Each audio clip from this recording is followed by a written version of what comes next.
Imagine an old scholar sitting by a flickering oil lamp, his voice gravelly with age and wisdom, recounting the tale. Ah, the Roman Empire. Where do I even begin? It wasn't built in a day. No. It clawed its way up from the mud and blood of 1,000 battles. It started as just a village, a few huts on the Palatine Hill, they say. Romulus and Remus, the twins raised by a she-wolf, maybe a myth, maybe some truth in it.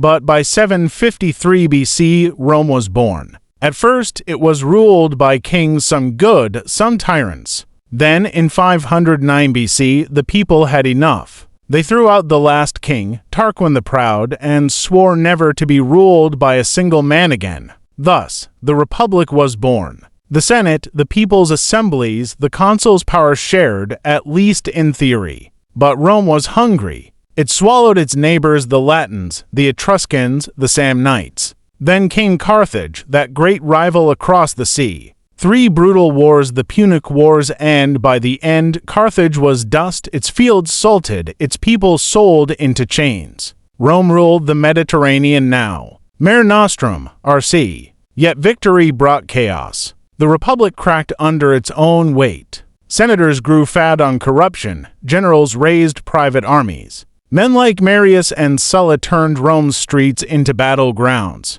Then came Pompey, Crassus, and him Julius Caesar. Charismatic, ruthless, a conqueror of Gaul. He crossed the Rubicon in 49 BC, defying the Senate. The die is cast, he said. Civil war followed. Caesar won, became dictator, but the knives in the Senate ended him in 44 BC. Out of the bloodshed rose his heir Octavian. Clever, patient, he crushed his rivals Mark Antony, and Cleopatra fell before him. By 27 BC, the Senate gave him a new name, Augustus, the first emperor. The Republic was dead, though no one dared say it. And so began the Empire. 2 centuries of glory, the Pax Romana. Rome's legions guarded frontiers from Britain to Syria. Emperors came and went, some wise, like Trajan and Marcus Aurelius, some mad, like Caligula and Nero. The Colosseum rose, roads stretched across the world, laws were written.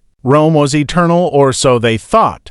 But empires wrought from within. Corruption, inflation, barbarians pressing at the gates.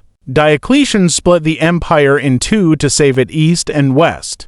Constantine converted to Christianity, moved the capital to Byzantium, New Rome, Constantinople. The East thrived. The West, crumbling. In 410 AD, the unthinkable Alaric the Visigoth sacked Rome itself. The world shuddered. By 476 AD, the last Western emperor, Romulus Augustulus, ironic name, was deposed by a barbarian king, Odoacer. The West was gone. The East lived on, we call it Byzantium now, but Rome, the empire of the West, finished. And so, the greatest empire the world had ever seen fell not with a roar but a whimper. Yet its shadow lingers. Its laws, its roads, its language still whispering to us across the centuries. That, my friend, is the story of Rome.